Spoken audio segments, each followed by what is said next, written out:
Izzie. I am the Wildflower and Pollinator Specialist at ABC, and could talk about these absolutely all day, so I'm going to try and keep this from getting quite so sciencey and more approachable for you guys. If you would like some more sciencey questions, type it into the map here, or you can email me for sure.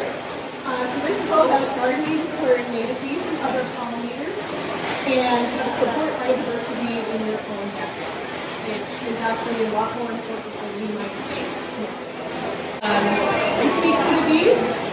My research experience, I actually spent about 8 years chasing bumblebees across the mountains of Colorado and the meadows of Missouri, developing a non-invasive monitoring system that was still in development, and studying their phenology. So studying how their seasonality is changing with the flowers, when the flowers are blooming in those areas, and when the bees are coming out to feed in those areas, which went on to get published, and it was very exciting.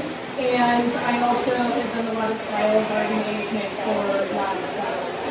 So I can speak to that a little bit. So there's me in blue counting flowers up on Mount Evans, and then now I am passing on a lot of that knowledge to my toddler, which is really fun. So why do pollinators matter? More than 75% of plants in this entire earth require animal pollinators in order to produce. And that happens when a bee or a beetle or another pollinator goes onto a flower, and they're merely there to the nectar. And while they are getting the nectar at the base of that flower, they are accidentally and sometimes purposefully collecting that pollen that then, when they go to another flower, is transferred to the next flower, which allows the seeds to be, well, the flower to be fertilized and produce seeds. Bees in particular, the other pollinators are considered keystone species, which means they are the rocket of what so many ecosystems rely on. Without the pollinators, ecosystems would totally fail, would fall apart, and would not be able to reproduce and continue the good work that they are doing in the mountains and the fields. You name it, all those beautiful areas that you like to enjoy, pollinators are responsible for those being able to continue. They're also important for agriculture. Animal pollination is critical for more than 75% of the world's 115 million crops. In the U.S., just in 2010, honeybees were responsible for $19.2 billion in crops. Native bees were responsible for 9.9. That is a 200%, more than a 200% increase from 3 billion for native bees in 2000. That might actually be because we are monitoring them better, but it's always great to see that native bees are actually vital for agriculture, even more so than we thought. And I related to that a little bit. So let's meet the pollinators. You guys usually know about honeybees, I'm sure, bumblebees, and of course all of our native bees. There's actually around 4,000 species native to North America and 20,000 worldwide. There's almost 1,000 species of native bee in Colorado, and about half of the 46 bee species that are native to North America. Colorado and the southwestern United States are a hotbed for pollinator species. We have really high species business here, which is really, really exciting. When you take a closer look in our natural areas in your garden, you're going to see a lot more pollinators than you might think will actually there. You might be seeing flies or gnats or wasps. Take a closer look. This might actually be bee spiders. Pollinators also include butterflies, moths, wasps, beetles, flies, hummingbirds, even bats. In Colorado, there's actually 250 butterfly species that we know of, and over 1,000 moth species that also act as pollinators. And that number is probably pretty conservative because moth species are really hard to document since a lot of them are not. So, let's see if we can't really see it. Well, so here's a skipper.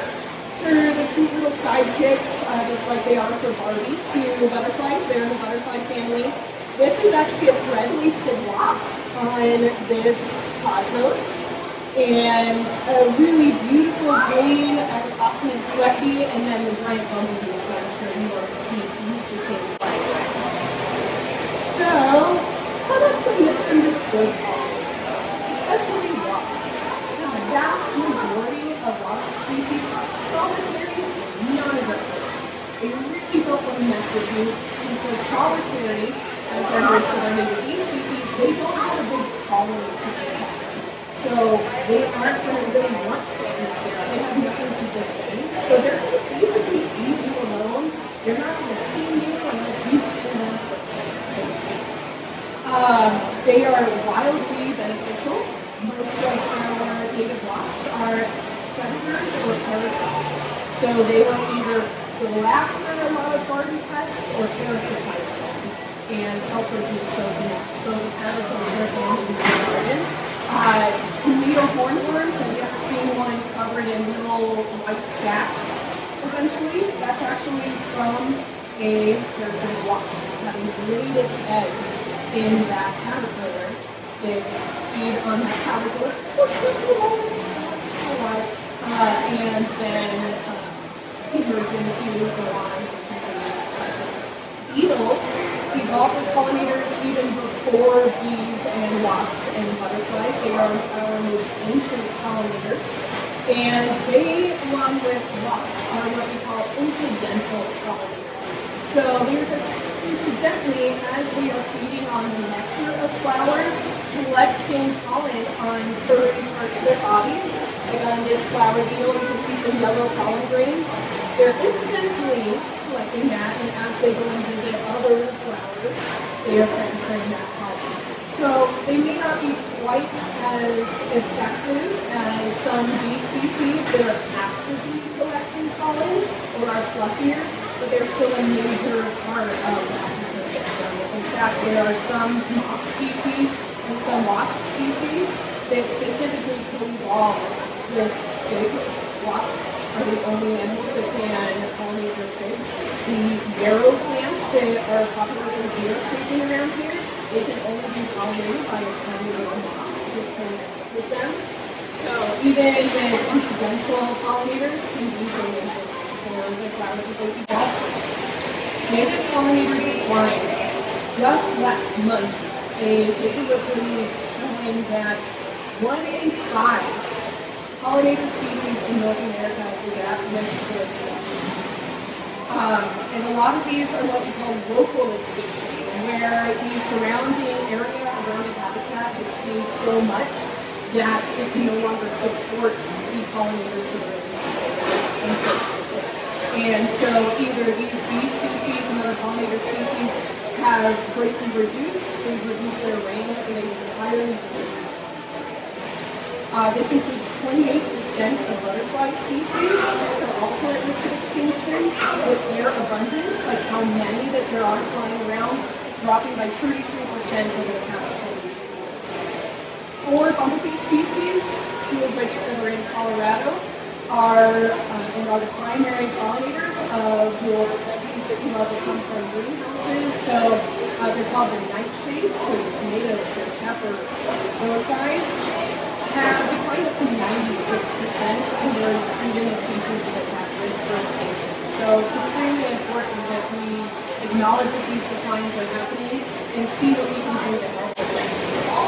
Threats to pollinators, the biggest ones are habitat loss, and not just loss, but degradation. So not as high quality habitat that doesn't have as many of those flowers and nesting sites that they rely on, and fragmentation, which I'll explain in a minute as well.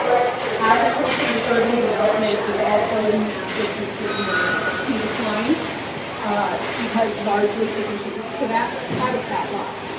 Use and misuse of pesticides, a lot of people have heard about.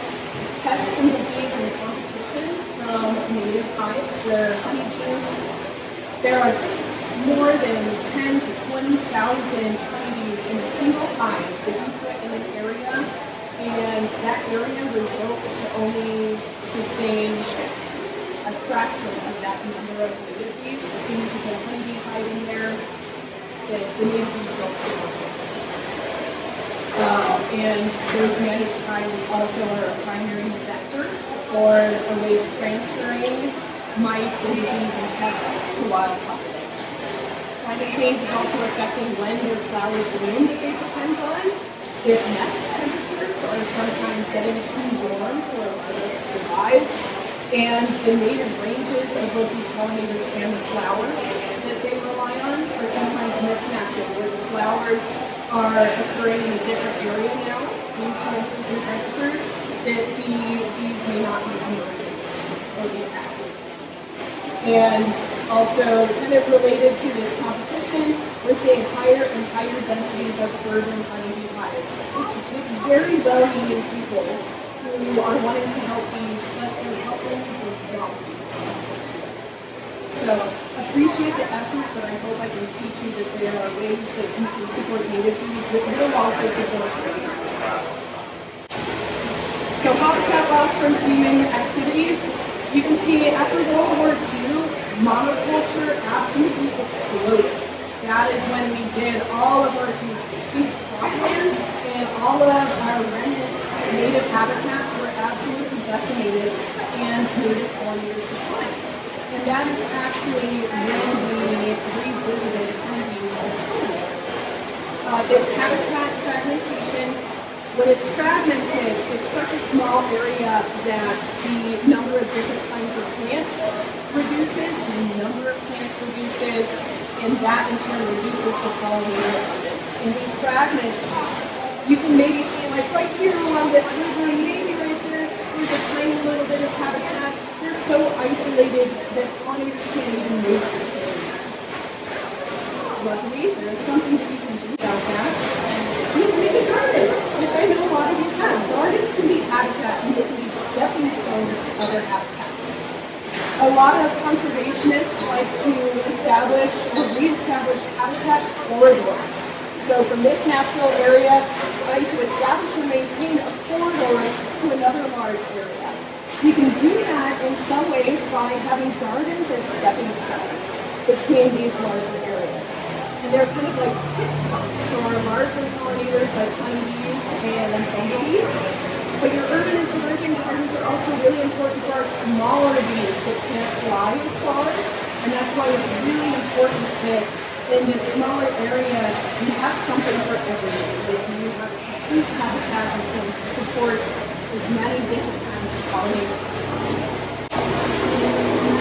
Key features of a pollinator garden. At the core of supporting pollinators is thinking about what they need. And they need reliable, complete, and safe food and habitat. That means continuous blooms, diverse flowers, native plants that they co-evolved with, so they know how to serve that plant. The plant knows how to serve them. Nesting and winter shelters, not just all about the flowers, and refuge from pesticides. You need to create a year-round habitat, and we do that by not addressing the flowers, but also by addressing where these bees going to raise their young and where it's going to sleep in the winter. You do this by provide some shelter somewhere in your yard. You can often do that by building a wild pot, as I like to call it, where you're taking all of your garden mess that you cleaned up, hopefully not now, hopefully next month, and you can take a lot of those twigs, those stems, those clippings, maybe find a quiet corner of your yard that you can tuck those into, and they can slowly decompose and provide shelter and overwintering habitat for not just bees and butterflies, but other critters. If you do find you're getting some undesirable critters in there, maybe you have not as much, have it a little bit more curated than just for bees. I'm happy to talk about that if you're having issues with providing messier habitat. Native bee nesting areas and materials. 70% of native bees are ground nesters. So they need these bare patches of ground that you again can leave in strips and borders underneath trees and bushes that they can burrow down in and make their nests.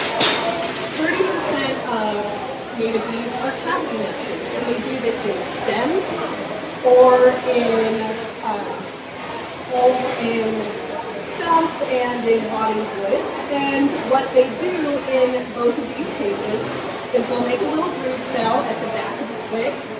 Make a little bee bread, which is a mixture of nectar and bee spit and pollen. Lay an egg on it, and over time they make more and more cells, either divided by dirt if they are mason bees. There's leaf cutter bees that use little circles of leaves. How many people have roses in their garden? And roses, have you ever noticed the little circular holes in your garden in those leaves? That's a leaf cutter bee. It is gone and cut that little circle out, sometimes twice as big as they are, and you'll see them flying through the air, and they will go and make their nests, line their nests with those little bits of leaves that you help provide them. You also, if you would like to use one of the bee hotels that are much more popular, by all means, please go ahead, but you have to do them responsibly.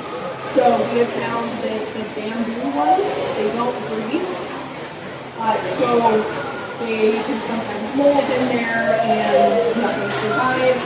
Or if you are just leaving it out there and not tending to it in the late winter or early spring, you can have pollen mites move in or another.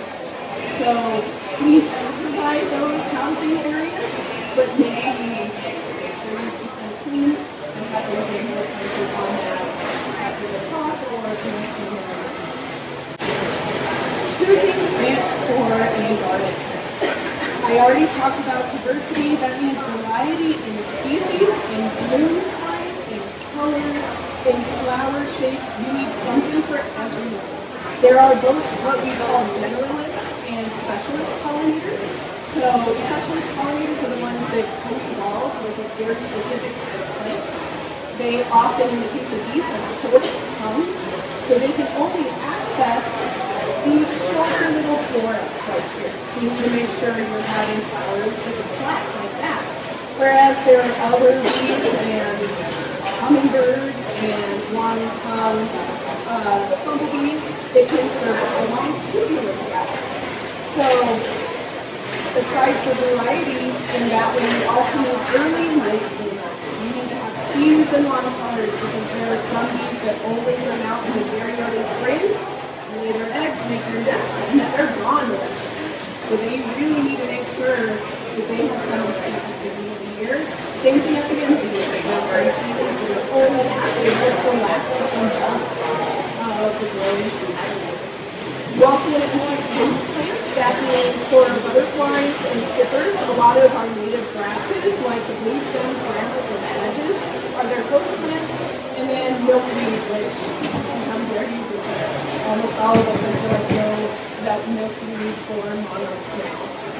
And I'm not going to be the one to tell you that you only have to plant natives in your yard. I don't think that's practical in today's society, just because you may not have the right growing conditions, you may not have the money for some natives, which are sometimes a little more expensive. So I say, you know what, absolutely make sure you have a little bit of it. Sometimes those showier garden varieties can be like a spotlight, drawing the natives in to the native flowers that you have also included. You do need to make sure, though, if you are including natives, that they are not what some people call nativars or native cultivars or native varieties, where the original plant has been bred so much that now bees or other pollinators can't even access it. These beautiful fatty double flowers are gorgeous, but the reproductive parts aren't even accessible to every pollinators. So, by all means, include that flower because it's beautiful, but make sure you have some other flowers that bees can reproduce to. Top native plants for pollinators in Colorado, many of which are here at Tagawa's. Again, we want to make sure we have some earlies, some mids, some laters, the wild indios, the wildflowers, penstemons, and sulfur flowers are great for the earlier. Wild indigo happens to be my favorite. In the middle of the growing season, you have the rising stars or bay feathers, as they're sometimes called, blanket flowers, the gallardias, milkweed, bee balms, black-eyed Susan, cone flowers. They're ubiquitous out there. You can find tons of them. And then really make sure you're getting that late season as well. The rock stars in the late season are the goldenrods and the asters. If you have a drier area where you're putting some shrubs, there's rabbit brush is another really fabulous native kind of shrubby species that lives here. A lot of these species happen to be in our bloomer blends that you can buy here at Tagawa's, or you can buy them as down in the smaller things. Why do we want to grow from seed? There you go. I know, I finally got there, Zach. I finally got there. I think, and I think I came here to talk to you about planting a pollinator garden. I think it's really important to know why. So we've done the why, now I'm going to tell you the how. And seed tends to be much more cost effective. You can cover a much broader area with much less money. You have access to more native species that may not be grown in these nurseries, but do check the packets. A lot of our native species are in seed packets that you can buy here at Tagawa. Get those started this week, and then you can plant them out later in the spring.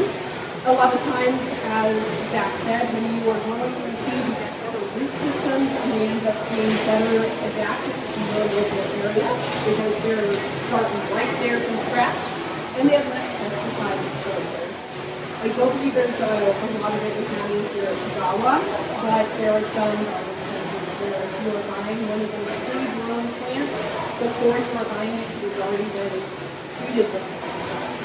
So luckily, a lot more companies are marketing their plants as pesticide-free, and you should also be able to ask us for treatment. So hey, were these pre-treated? Do you have them to know? If they don't, it's not the end of the world. I want you to plant something.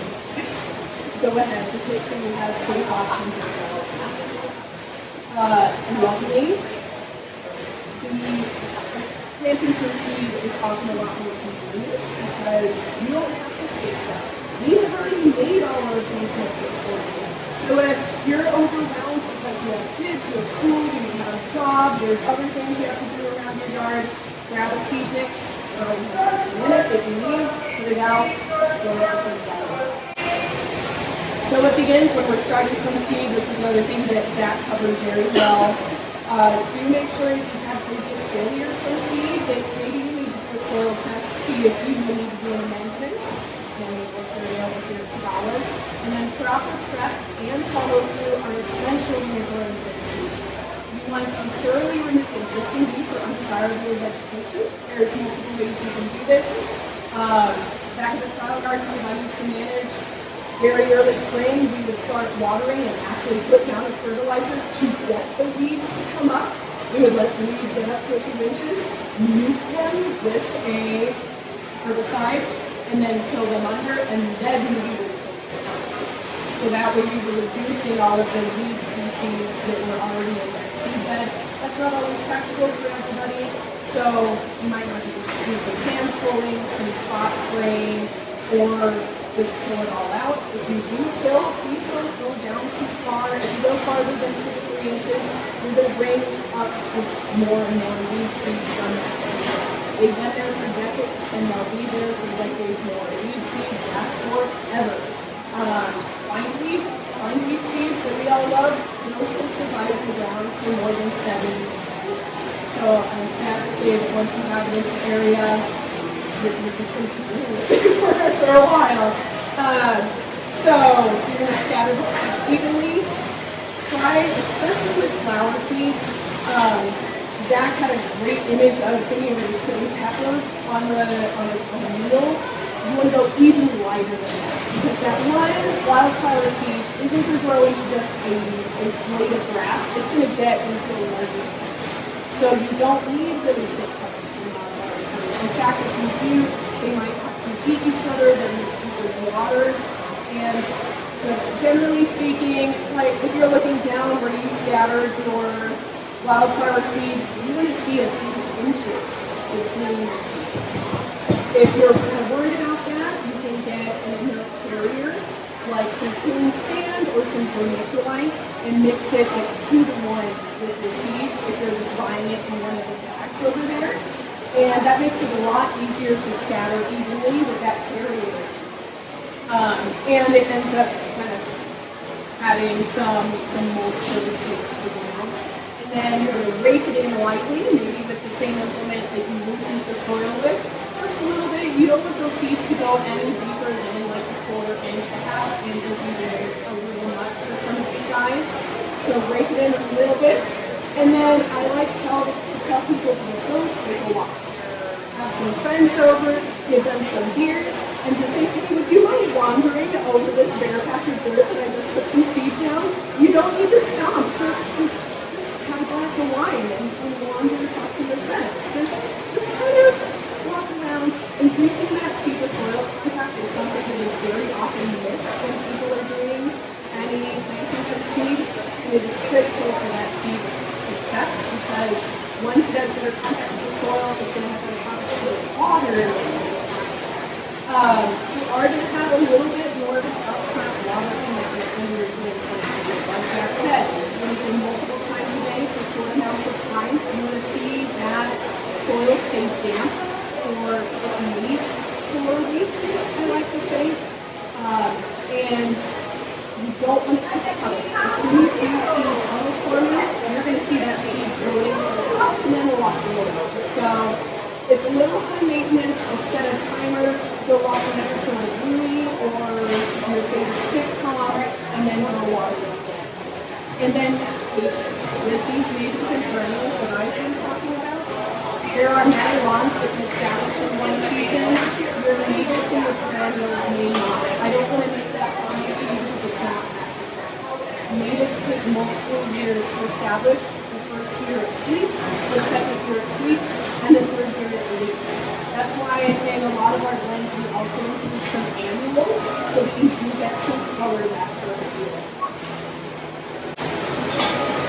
Garden maintenance for pollinators. Please try to avoid pesticides and use them carefully. I don't think it's practical to tell the average gardener that they can't use chemicals to do it. It's just, it doesn't really work. There are some cases where little roses have gotten absolutely decimated by something, and if you don't treat them, you're going to lose a plant that you've had for 20 years or that you've spent $40 on. So if you have any plants that have really dense flowers, like I was talking earlier, that pollinators can't access, that they're not going to get to, in my opinion, as a scientist, I think it's perfectly fine for you to spray that plant with a systemic insecticide if you need to see it. Because pollinators aren't going to go to that plant. It's fine. I would prefer you not do a soil drench because those pesticides could be spread in the soil. But by all means, if you want to spray it, you'll be fine. You can also use some organic pesticides on pollinator plants. Just please do them when they're still and when they aren't blooming. And if you have to do it while they're blooming, try to avoid the flowers and do it when pollinators are not active. So in the early morning or early or late evenings. Leaf plants. This has also become a lot more ubiquitous and on the news a lot. It's another thing that I understand that some people can do and some people can't. A lot of people have HOAs, they need to clear away their leaves, that kind of thing. If that is the case for you, please maybe try and find, again, quiet corner of your yard or under some bushes or something that you can put some of that leaf litter for, especially butterflies, which already need that leaf litter to drink.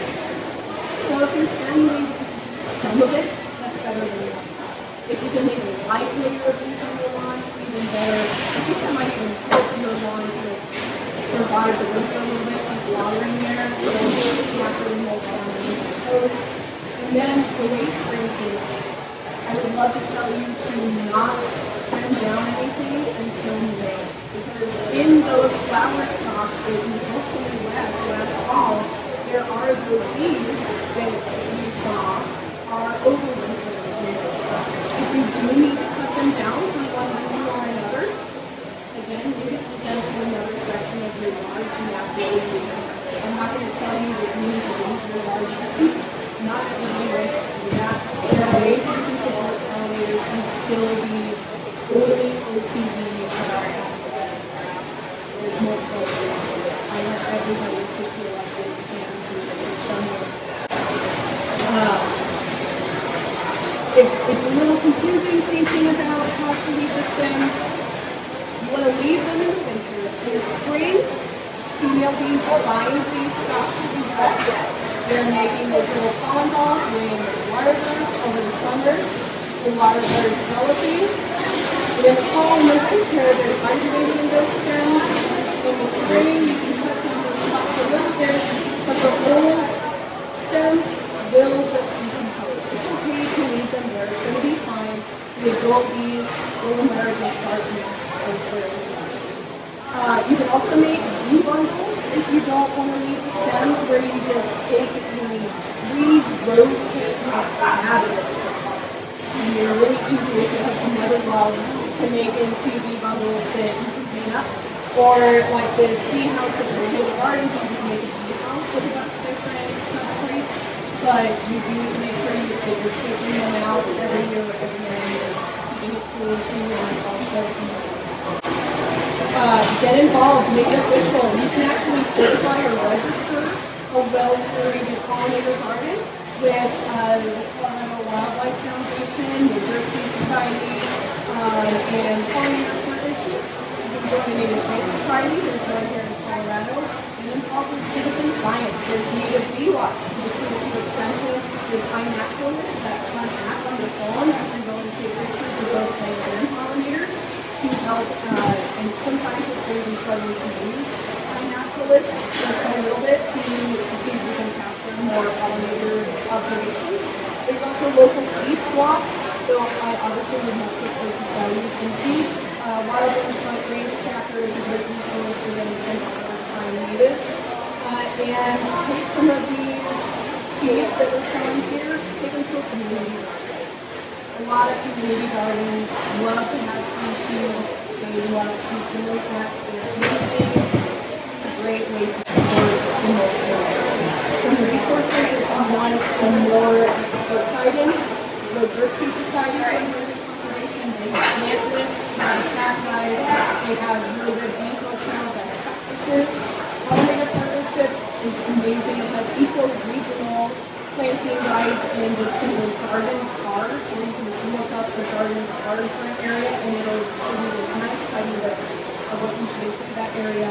My favorite is probably the National Wildlife Foundation's Native Plant Finder, and it ranks those plants by zip code. You put in your zip code and it will tell you all of the pollinator host plants that are native there, many of which you can get here in Tagawa's or in our seed mixes, or I can even curate into a native seed mix for you at agencies. Butterfly Pavilion, the Denver Botanic Gardens also have very knowledgeable people. And then by all means, please talk to me, please email me. I'll put my email up here, and I also have some cards that I forgot to put out. And that's about it. Thank you. Absolutely.